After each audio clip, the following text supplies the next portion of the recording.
The return of the Invictus Games to Birmingham in 2027 should be a moment of national pride. After 14 years, the Games founded by Prince Harry are finally coming home to the United Kingdom. It is a full-circle moment for a project that has grown from a bold idea into a global movement supporting wounded, sick and injured servicemen and women. Yet instead of focusing purely on the triumph of the veterans, attention has once again turned to palace politics, and specifically to King Charles III. Reports suggest that Harry is set to invite his father to open the Games alongside him.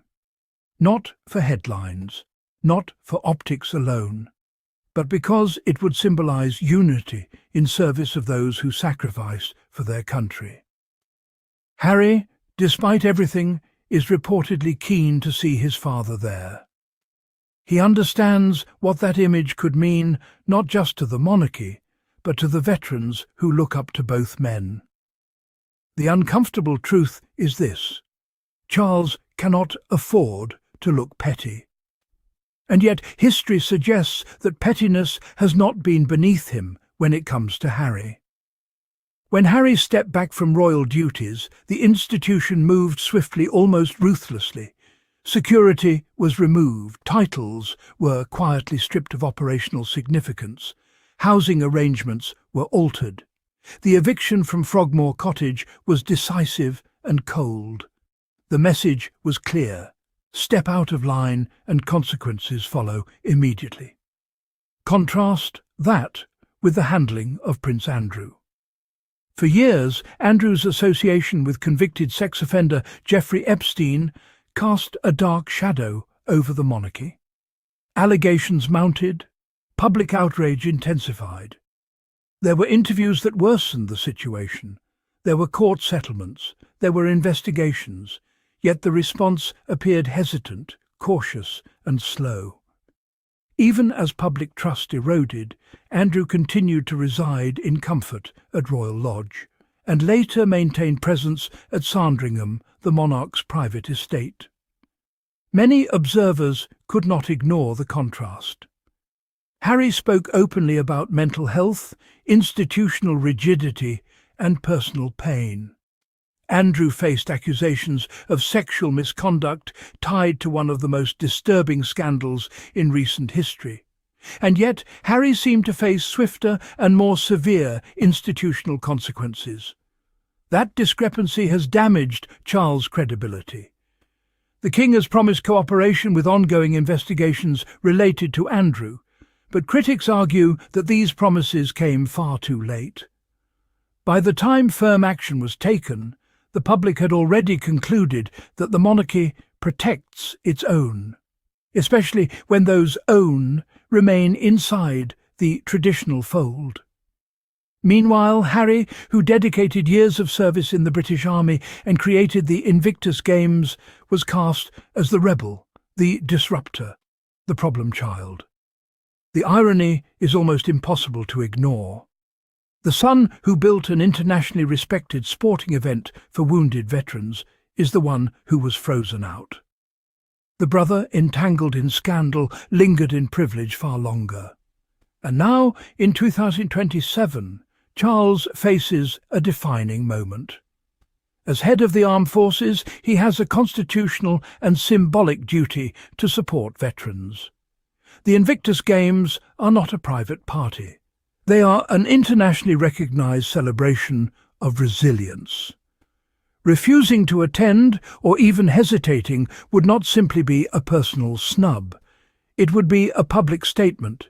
It would suggest that unresolved family tension outweighs support for injured servicemen and women. Charles's defenders may argue that he has endured significant challenges himself. His cancer diagnosis in 2024 brought sympathy and concern.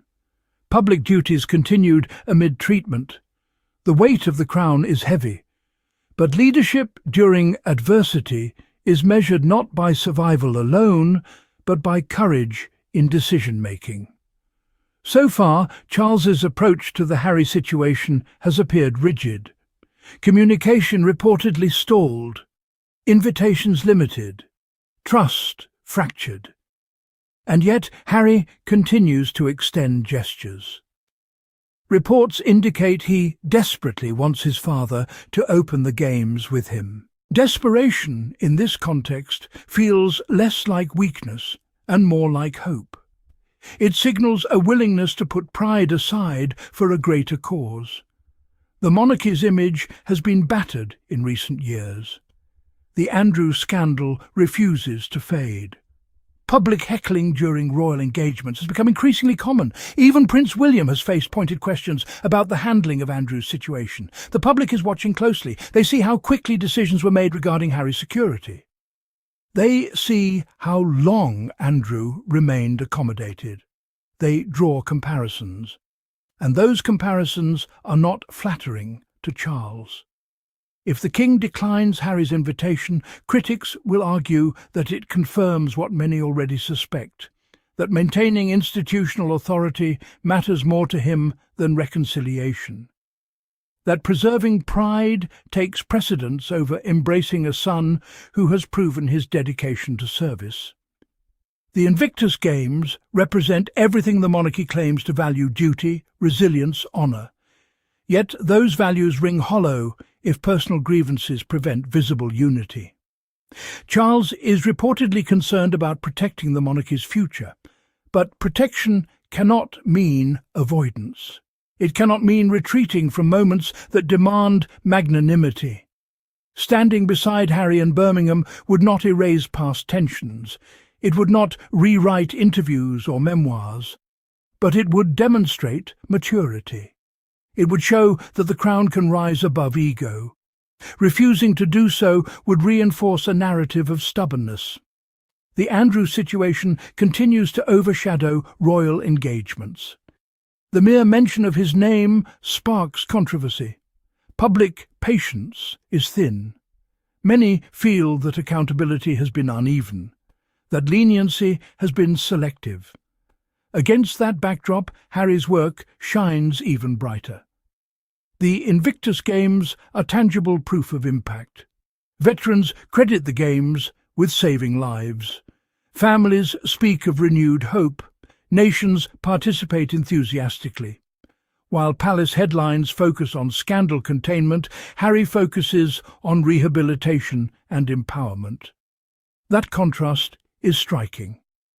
Charles has an opportunity to align himself with something unquestionably positive, to pivot the narrative away from Andrew's shadow and toward a celebration of service. But doing so would require humility. And humility has not always defined the monarchy's approach to dissent. If Charles attends, critics will say he had no choice. If he declines, they will say he chose pride over principle. The monarchy's survival depends on public trust. Trust depends on consistency. When consequences appear uneven, trust erodes.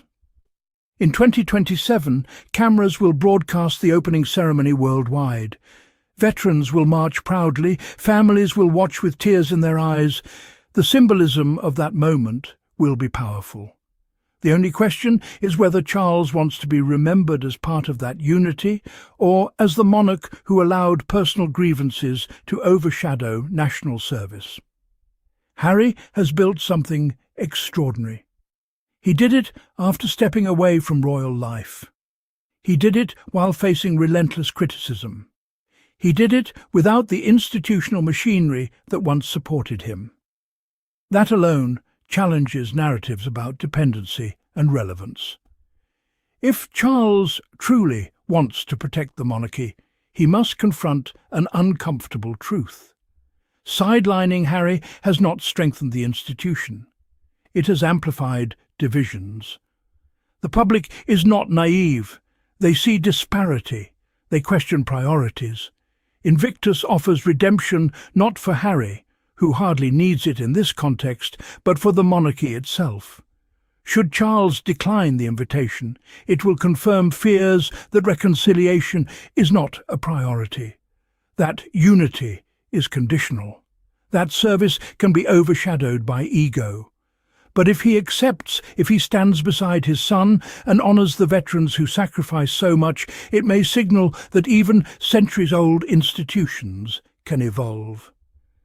The decision rests with Charles, and history will remember what he chooses.